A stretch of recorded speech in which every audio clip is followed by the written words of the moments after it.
TV KPM.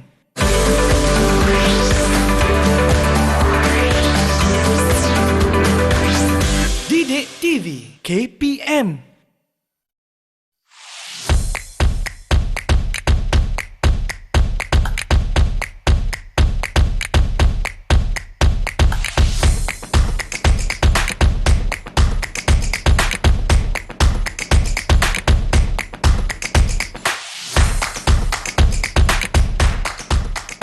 Assalamualaikum, salam sejahtera penonton Didik TV KPM. Anda bersama saya Nisa K di dalam Bina Upaya Guru. Dan untuk episod kali ini, kita akan sama-sama membincangkan secara santainya tajuk impak kepimpinan, coaching dan mentoring bersama dengan dua tetamu yang saya kira orang yang begitu tepat untuk sama-sama kita kupas tajuk kita pada hari ini. Baiklah, penonton-penonton di rumah bersama-sama dengan saya akan mulakan di sebelah kiri saya, iaitu Puan Asia Yaakob yang merupakan pensyarah kanan Jabatan Konsultasi dan Runding Cara Institut Aminuddin Baki. Selamat datang Puan Asia.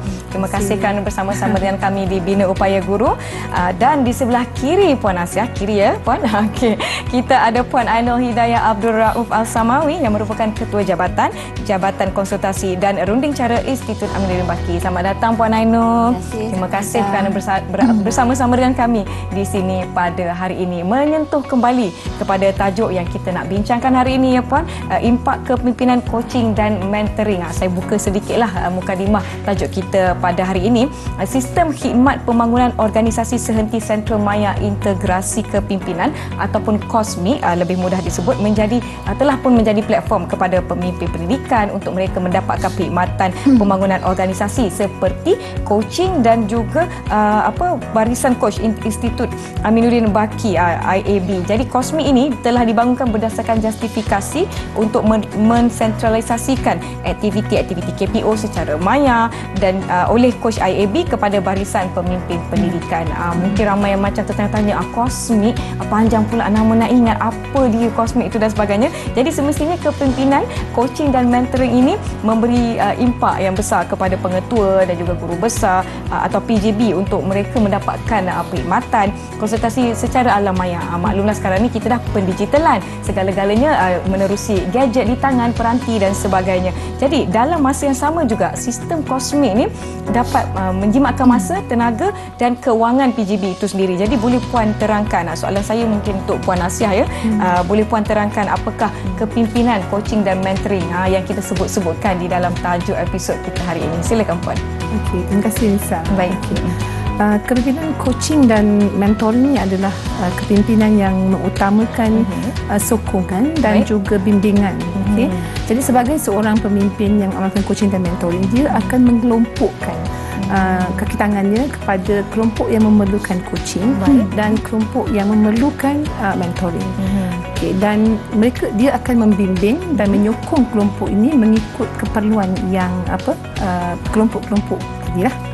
Maknanya ini dijalankan secara berasingan, coaching dan mentoring. Tidak dilakukan sekali? Tidak. Dua-duanya ada kemahiran yang berbeza. Baiklah. Satu lagi soalan untuk Puan Asiah. Maksudnya dua kelompok ini dibimbing berbeza. Mungkin Puan Asiah boleh kongsikan dengan lebih lanjut mengenai apa yang telah dilakukan secara berbeza ataupun dibahagikan pada dua ini. Okey. Bagi kelompok yang berpengetahuan, ada yang ada kemahiran dan ada juga macam motivasi. Bagi kelompok ini, pemimpin akan melayaninya dengan memberi sokongan. Jadi dah bertukar keadaan tu daripada pemimpin mengarah dan kaki tangan melakukan. Tidak. Lebih kepada pemimpin menyokong apakah motivasi yang kaki tangan tadi ada, supaya kaki tangan tadi boleh melaksanakan apa yang dia nak buat tadi tu, dan pemimpin menyokong. Baik. Gitu. Berdasarkan apa yang Puan Asiah dah kongsikan tadi, mungkin Puan Ainul boleh kongsikan apakah antara contoh-contohnya. Silakan Puan.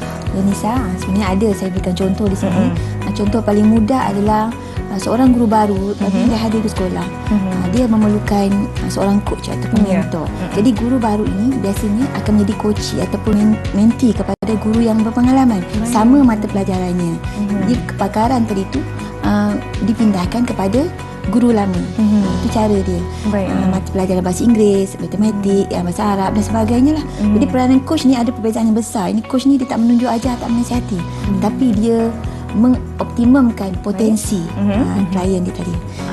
Dalam sukan pula ada perbezaan dia, walaupun kita dipanggil mereka coach, tapi dalam sukan ni dia berbeza dengan coaching kepimpinan yang diketengahkan oleh AB. Jadi coach dalam sukan ada banyak persamaan dengan mentoring, kerana mereka ni buat tunjuk ajar, memberitahu, susun latihan. Kemudian ahli sukan ni juga menurut terus menurut semua dengan berdisiplin dengan tujuan perkembangan ahli sukan tersebut lah. Maknanya ada beberapa kumpulan berbeza yang menerima coaching dan juga mentoring ini. Baiklah, okey, bagaimana Puan boleh simpulkan perbezaan antara kumpulan yang menerima, kumpulan kepimpinan menerima latihan coaching dan juga mentoring ini? Mungkin saya boleh minta Puan Asia untuk jelaskan. Okey, kepimpinan coaching ni adalah sebenarnya untuk kita menyerlahkan potensi seseorang bagi memaksimumkan prestasi dia sendiri. Okey, jadi dia membantu mereka untuk belajar dan bukan mengajar mereka. Okey, jadi coach berperanan seperti cermin. Melalui coach, coach akan nampak potensi diri dia. Coach juga boleh berperanan seperti blind spot mirror. Blind spot mirror maknanya kita dapat menunjukkan dia potensi-potensi yang mereka ada yang mereka tak sedar. Tapi sebenarnya ramai antara kita yang kita tak sedar pun kan apa potensi dan kebolehan yang kita ada. Maknanya coaching dan mentoring ini akan membantu mereka lagi lah untuk mencungkil dan mengupas lagi bakat yang tersimpan mungkin jauh di lubuk dalam kan. Kita tak tahu, mungkin ini adalah orang kata apa, kebolehan kita. Saya nak tambah sedikit soalan boleh ya Puan? Jadi adakah coaching dan mentoring ini dilaksanakan di peringkat sekolah rendah atau sekolah menengah? Okey, coaching dan mentoring ini sesuai di semua peringkat. Okey, di peringkat pengurusan tertinggi sampailah kita menyentuh kepada murid. Even di syarikat-syarikat besar, CEO juga memerlukan coach. Betul. Even saya sendiri sekalipun mungkin masih memerlukan coach untuk membantu saya menjadi seorang host yang lebih baik contohnya. Baiklah, kita akan rehat seketika, jangan ke mana-mana. Kembali selepas ini di Didik TV KPM.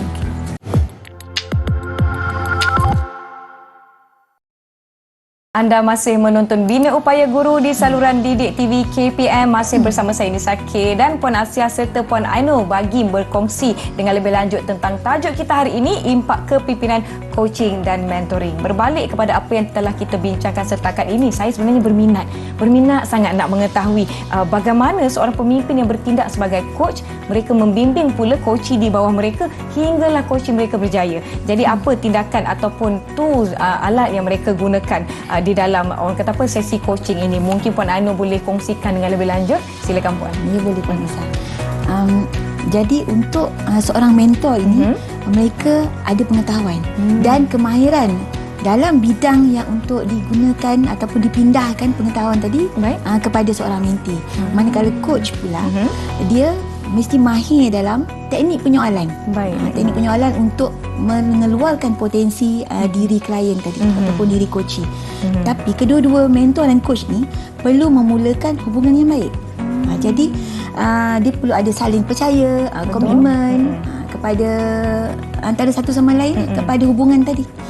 Dan sebagai seorang coach, seorang mentor, apa yang perlu mereka buat ialah melabur untuk berkomunikasi. Macam mana dia nak menjalinkan hubungan yang lebih rapat dengan mentor dia, dengan mentee dia, dengan coachee dia. Sebab saya percaya bila telah terbinanya kepercayaan, lepas tu kita berasa selesa kan. Kita orang kata apa, lebih mudah menerima mungkin kritikan, mungkin teguran. Itu sangat-sangat penting. Jadi bagaimana boleh menjadi penyoalan boleh menjadi alat yang sangat-sangat penting dalam yang digunakan oleh coach dalam mereka membimbing coachee-coachee di bawah mereka ni. Okey, mungkin Puan Asia boleh tak ada masalah. Okey, tadi kan macam Pak Ainul kata, mentoring ni untuk orang yang nakkan ilmu. Okey, tapi untuk coaching ni dia untuk orang yang ada pengetahuan, dia ada kemahiran ya. Jadi kalau kita menyoal mungkin akan kena, sebab tu kena mula dengan hubungan yang baik. Bila kita ada hubungan yang baik dan soalan kita adalah soalan yang menyokong, soalan yang bila kita memberikan soalan, soalan menyokong dan merangsang pemikiran, dan soalan itu akan menyebabkan dia berfikir. Dia nampak aha moment. Kan dia keluar macam ada lampu. Yes, kan ada lampu-lampu kan. Dan apabila dia sendiri yang mencipta jawapan itu, maka dia percaya. Dia percaya pada jawapan dia, dan dia akan bertindak daripada idea dia sendiri. Baiklah, saya ada sebutkan yang saya mungkin masih memerlukan coach untuk menjadi contohlah bidang saya pencarian TD dengan lebih baik. Jadi Puan Asia atau Puan Ainur rasa adakah saya perlukan coach ataupun sebenarnya saya perlukan seorang mentor? Okey. Adakah Nisa saya bertanya ya? Ya, boleh. Okey, adakah Nisa rasa Nisa mahukan ilmu pengacaraan lebih lagi, ataupun Nisa rasa Nisa bukan ilmu yang Nisa nak dapatkan, tapi you nak kembangkan, you rasa you dah cukup ilmu, tapi macam mana? Saya rasa saya nak lebih mengembangkan lagi. Mungkin alhamdulillah pengetahuan dan pengalaman tu ada, tapi mungkin setakat itu saja. Bagaimana saya boleh bergerak ke depan lagi? Okey. Jadi sebenarnya saya perlukan coach atau mentor ya Puan? Okey. Bagaimana you bergerak ke depan lagi tu, you dah tahu tak bagaimana kaedahnya? Maksudnya daripada segi pengetahuan dah okey, kemahiran dah okey, tentang suara apa semua dah okey dah. So you don't need macam ilmu baharu, tetapi you nak plan, betul tak? You nak plan macam mana you nak pergi lebih ke hadapan lagi. So mungkin Puan Nisa perlukan coach. Okey, mungkin lepas kita boleh cari coach untuk saya. Baiklah, nampaknya di dalam menjadi pemimpin sendiri bukan mudah kan Puan, untuk kita menjadi yang ada kemahiran, yang untuk menjadi mentor dan juga coach. Jadi saya percaya Institut Aminuddin Baki atau IAB ada menyediakan sokongan untuk membolehkan pemimpin-pemimpin pendidikan kita mempunyai kedua-dua kualiti ni, untuk menjadi mentor dan untuk menjadi coach. Bagaimana Puan Ainur? Ya, Nisa, memang kita ada IAB ni, Aminuddin Baki memang ada sediakan peranan. Jadi memang peranan IAB untuk melatih pemimpin ni. Jadi Jabatan Kursus Kesihatan Jurubicara di bawah Institut Aminuddin Baki telah menyediakan beberapa kursus dan latihan untuk pembangunan, dan antaranya adalah secara pembelajaran, kursus bersemuka dan bimbingan di lapangan. Di antara kursus-kursus adalah kursus pengurusan kepimpinan coaching dan mentoring, persediaan certified coach, dan malah kami juga menyediakan satu platform yang dinamakan tadi Cosmic. Ada Nisa sebut dah di awal segmen tadi berkenaan dengan Cosmic, untuk mereka mendapatkan coach secara dalam talian. Baik, percuma Nisa, percuma, tak perlu bayar. Ini mesti lagi ramai lebih berminat. Mungkin saya pun berminat juga menyebut kepada dalam talian secara alam maya, pendigitalan di dalam bidang pendidikan maupun bukan sahaja kepada murid-murid, tetapi kepada peringkat-peringkat yang tertinggi juga semakin digunakan secara meluas. Bagaimana coaching dan mentoring ini memanfaatkan pendigitalan tersebut? Puan Asia atau Puan Ainur boleh kongsikan. Silakan Puan. So kita ambil contoh masa pandemik Nisa, di mana ramai kita terkurung. Pada masa tu sebenarnya ramai coach yang kaya raya.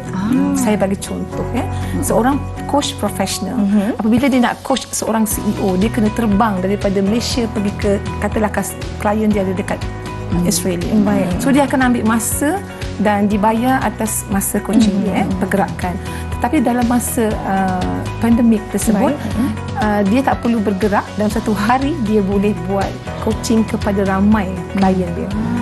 Jadi semasa pandemik itulah dia making money sebenarnya untuk profesional lah. Tapi kami di KPM kepada guru besar dan kepimpinan pendidikan, memang ini adalah satu perkhidmatan yang disediakan. Baik.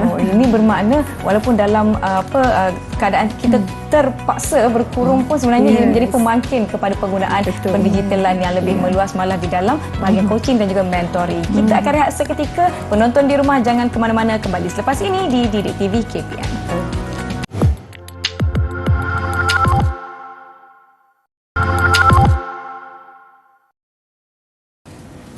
Terima kasih kepada mereka yang masih menonton Bina Upaya Guru di Didik TV KPM. Tajuk yang saya bincangkan bersama-sama Puan Asia dan Puan Ainur hari ini ialah impak kepimpinan coaching dan mentoring. Saya nak tanya soalan kepada Puan Ainur. Jadi mungkin ramai nak tahu apa kesan yang mereka akan dapatkan.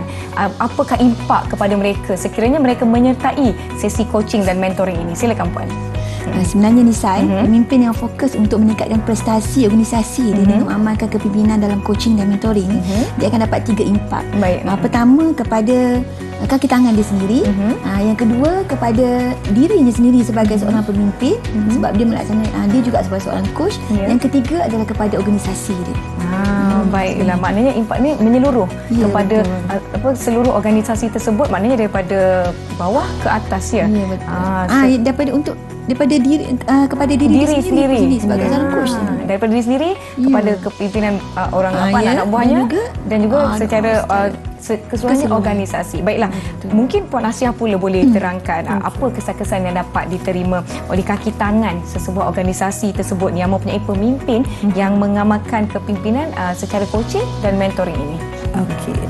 Saya suka mengandaikannya, katalah kita dalam sebuah organisasi itu adalah sekolah. Baik. Okey, Katalah seorang pengetua ataupun guru besar ni mengamalkan sesi kepimpinan coaching dan mentoring. So kita akan melahirkan keyakinan keyakinan dan meningkatkan harga diri di kalangan gurunya. Dan peningkatan ini juga akan selari dengan peningkatan pengetahuan dan kemahiran guru. Okey. Dan itu akan membawa guru mengenal pasti, kalau digunakan coaching mengenal pasti apakah kelemahan dan juga peluang untuk dia tingkatkan dia punya potensi diri dia. Meningkatkan juga peluang mereka untuk menganalisis masalah yang mereka hadapi, menghilangkan rasa rendah diri dan kecewa. Dan kita akan ada persekitaran yang kondusif sebab tadi kita mula dengan hubungan yang baik. Hubungan yang baik. Dan saya sebagai guru, saya dapat pemimpin yang menyokong dan tentunya saya rasa sangat selesa untuk pergi ke tempat kerja. Saya percaya apabila kita selesa bekerja di dalam satu situasi yang sungguh kondusif, kita sendiri nak memberikan yang terbaik kepada organisasi dan kepada kumpulan kita contohnya. Baiklah, Puan Anu ada sebutkan tadi ianya membawa kepada impak diri sendiri. Diri sendiri seterusnya kepada kepimpinan, mungkin kumpulan-kumpulan kecil dahulu dan kepada organisasi keseluruhannya. Mungkin Puan Anu boleh kupaskan dengan lebih lanjut berkenaan dengan apa yang saya sebutkan tadi. Baik. Tentang peningkatan ini, kita lihat dari peningkatan kepada diri, coach kepemimpin tadi itu. Sebenarnya dia pergi pada tahap peningkatan tahap kemahiran kendiri. Kemudian pembangunan profesional kendiri. Kemudian kepada kemahiran dalam membuat analisis dan menyusun strategi. Sebab dalam sesi coaching tu dia akan bertanya, akhirnya dia akan menjana pemikirannya, berfikir dengan lebih mendalam apa strategi-strategi yang dia akan gunakan untuk menyelesaikan suatu isu. Dan itu dia yang kata tadi, melahirkan potensi diri seorang individu dalam coaching tadi. Seterusnya kepada organisasi. Apabila satu individu tadi sudah terbangun, duduk dalam satu organisasi, jadi kumpulan yang kecil tadi tu, individu menjadi satu kumpulan yang besar. Jadi mereka ni semua daripada kaki tangan yang suka bekerja dan pengekalan kepada organisasi tadi tu akan lebih lama. Baiklah, saya percaya sesi coaching dan mentor ini tidak tertumpu kepada satu kumpulan tertentu sahaja. Mungkin Puan Asia atau Puan Anu boleh kongsikan dengan lebih lagi siapa lagi yang sepatutnya menggunakan kepimpinan coaching dan mentoring ini. Selain daripada pemimpin tadi tu, pemimpin yang menjadi coach dalam masa dia melaksanakan sesi coaching kepada pemimpin pertengahan dia, secara tidak langsung kemahiran coaching itu terbina kepada pemimpin pertengahan, akhirnya berjangkit kepada lapisan satu lagi, akhirnya berjangkit pada lapisan, dan akhirnya itu tadi pembudayaan coaching itu dapat dibangunkan dalam satu organisasi. Baiklah, umpama kita mencampakkan batu di permukaan air daripada satu tempat yang menerima tujahan batu tu, gelombangnya akan bergerak dan berkembang. Nampak tak? Saya punya perumpamaan tu, dah terbayang-bayang dah macam kita baling batu di tasik lah contohnya. Saya percaya sebenarnya daripada sekecil-kecil organisasi ataupun sekecil-kecil kumpulan yang ada pemimpinnya, mereka boleh mendapatkan informasi dengan lebih lanjut mengenai coaching dan mentoring ini. Mungkin ada yang berminat, Puan, nak tahulah kalau saya nak sertai bagaimana kan Puan kan. Jadi mungkin Puan boleh kongsikan bagaimana mereka nak sertai ataupun mendapatkan informasi lanjut tentang coaching dan mentoring ini. Okey, Nisa, kejayaan kepimpinan coaching dan mentoring ini akan bergantung kepada pengetahuan pemimpin dan juga warga organisasi dalam coaching dan mentoring ini. Okey. Jadi kegagalannya selalunya dalam organisasi ini gagal kerana coaching dan mentoring tidak diorganisasikan secara rasmi dalam organisasi. Baik. Okey. Jadi IAB ada menawarkan banyak sokongan kepada pengetua pemimpin-pemimpin sekolah dan juga pemimpin pendidikan seluruhnya untuk mendapatkan meningkatkan kemahiran dalam kepimpinan coaching dan mentoring. Kita ada melalui pembelajaran, kita ada melalui kursus bersemuka, malahan kita juga ada sesi konsultasi yang boleh kita berikan untuk meningkatkan kemahiran. Baiklah, tidak ada alasan untuk kita tidak mendapatkan orang kata apa lebih banyak ilmu dan juga input untuk memajukan diri sendiri, seterusnya organisasi, kerana banyak cara seperti secara alam maya, secara bersemuka dan sebagainya. Dan memandangkan kita telah pun tiba di penghujung perbincangan kita hari ini di dalam Bina Upaya Guru, saya nak tahu harapan Puan Asia, harapan Puan Ainur berkaitan dengan topik apa yang kita bincangkan pada hari ini. Silakan Puan. Setiap individu ada potensi sendiri. Itu janji Allah. Semua manusia tangan rezeki. So seorang pemimpin juga ada tanggungjawab untuk meningkatkan, memberi peluang kepada individu. Jadi pemimpin bukan mengeluarkan hanya kehebatan dia, tetapi pemimpin ada tanggungjawab untuk mengeluarkan kehebatan semua kaki tangannya. Jadi teknik kepimpinan coaching dan mentoring adalah salah satu tools yang sangat penting, tetapi perlukan kesabaran. Betul. Sini Puan Ainur.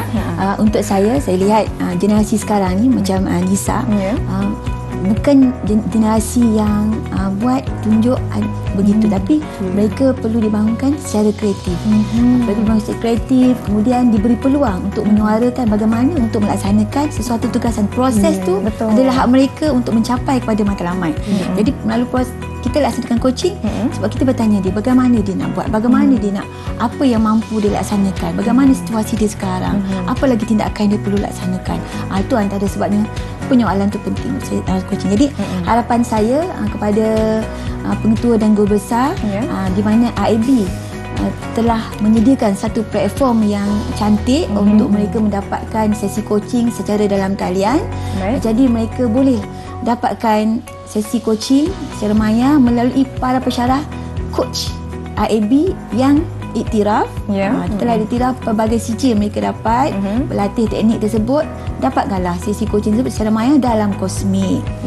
Jadi ini adalah peluang untuk kita sama-sama meningkatkan, orang kata apa, kita congkil lagi kebolehan dan juga kemampuan diri yang mungkin kita sendiri tak sedar melalui coaching dan juga mentoring. Kita ucapkan terima kasih banyak-banyak kepada Puan Asia Yaakob Han yang merupakan pensyarah kanan Jabatan Konsultasi dan Runding Cara Institut Aminuddin Baki, juga Puan Ainur Hidayah Abdul Rauf Al-Samawi, Ketua Jabatan Konsultasi dan Runding Cara Institut Aminuddin Baki. Saya ucapkan terima kasih kepada penonton Didik TV KPM. Jangan lupa tonton saluran ini, berikan sokongan anda. Kita jumpa lagi di Bina Upaya Guru. Saya Nisa K. Assalamualaikum.